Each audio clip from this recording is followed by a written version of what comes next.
Il y a des gens qui disent que non, frère, vraiment c'est difficile pour moi de quitter dans l'impudicité. Je n'arrive pas, je ne pense pas qu'on ne peut pas vivre sans péché, je ne pense pas qu'on ne peut pas vivre sans rapport, je ne pense pas. Champion, quand tu dis ça là, c'est que toi-même tu te plais dedans. C'est que toi-même là, tu te plais dedans. C'est que toi-même tu aimes ça. Sinon là, on peut vivre sans ça. On peut vivre sans ça. Dans la Bible là, il y a des gens qui ont vécu sans connaître rapport. Il y a des gens qui ont vécu sans tromper leur femme. Il y a des gens qui ont vécu sans connaître l'impudicité de la fornication, sans l'orgueil dans leur cœur. Il y a des gens qui ont vécu saints et puis Dieu les a pris.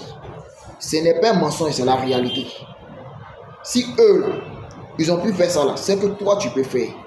Parce que le même Dieu qui était avec eux avant là, c'est le même Dieu qui est avec toi maintenant. Il n'a point changé.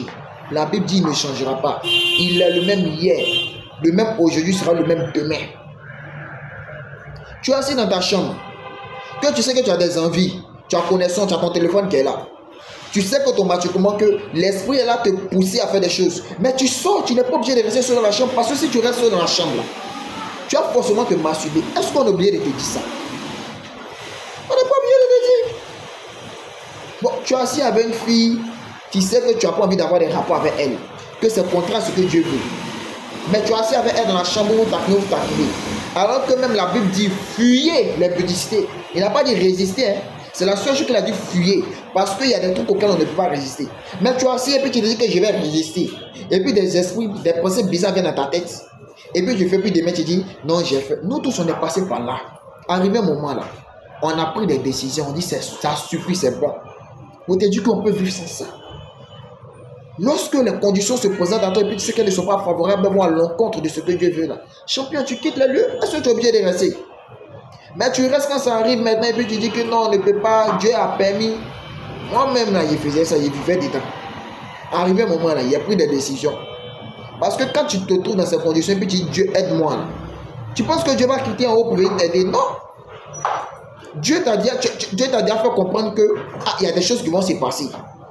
Moi j'étais dedans, souvent quand les choses viennent arriver comme ça là, il y a une pensée qui te dit automatiquement que si vous restez, vous continuez à rester là, tu vas coucher avec la fille, mais quelque chose va se passer.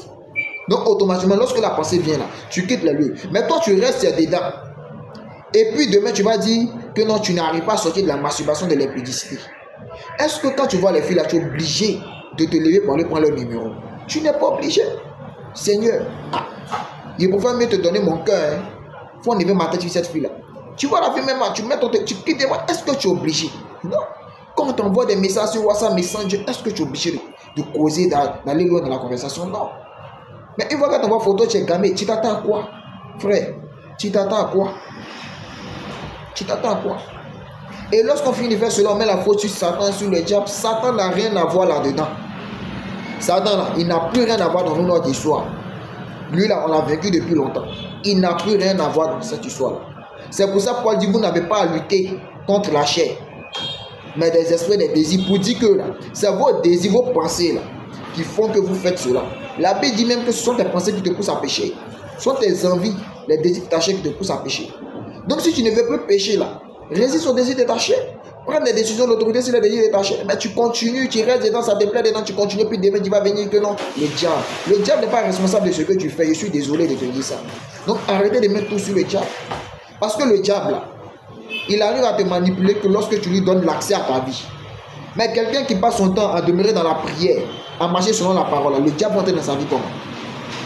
Il va entrer dans sa vie comment? Il va entrer dans sa vie comment? Donc arrêtez de mettre tout sur le diable ou bien sur le fait que non, centré si c'est sorti ici. Champion, tu connais tes problèmes. Tu connais tes problèmes.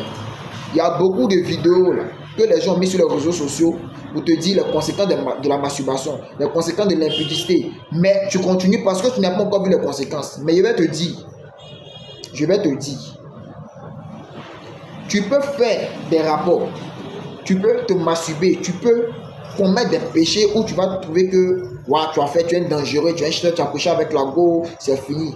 Mais champion, les liens que tu tisses spirituellement là, elle te suit, hein. C'est demain quand tu commences à mettre ton entreprise sur place, ça ne marche pas, tu commences à te rendre compte que tu as tissé des liens quelque part. Mais en ce moment-là, tu as fini de tisser. Tu investis quelque part, bizarrement, tu perds. Tu déposes ton argent quelque part, ça se perd. Tu tombes malade. Tu n'as plus la chance comme avant. C'est là que tu commences à comprendre que là où tu mettais ton sexe, là, ce n'est pas l'endroit où tu devais mettre. Après, nous sommes étonnés que tout ce qu'on fait, ça ne marche pas. Est-ce que quand tu fais les choses là, tu consultes Dieu? Est-ce que tu consultes Dieu? Ça même, je vais faire une vidéo là-dessus. Parce qu'aujourd'hui, les chrétiens ne consultent plus Dieu pour faire des choses. Mais ça, c'est une autre vidéo, je vais faire là-dessus. Donc, vous dites que c'est nous qui sommes responsables de ce qui arrive dans notre vie. C'est nous-mêmes là qui sommes responsables de nos péchés. Si tu prends la décision de ne plus pécher, je pense que cela ne va pas arriver. Un frère là te parler de Dieu, tu viens, tu discutes avec lui que non, toi, je tiens à nous parler de Dieu, toi, parce que, frère. On n'est plus à ce niveau de faire les débats sur Christ ou bien trop. Nous, on annonce. Tu veux, tu prends, tu veux, tu laisses.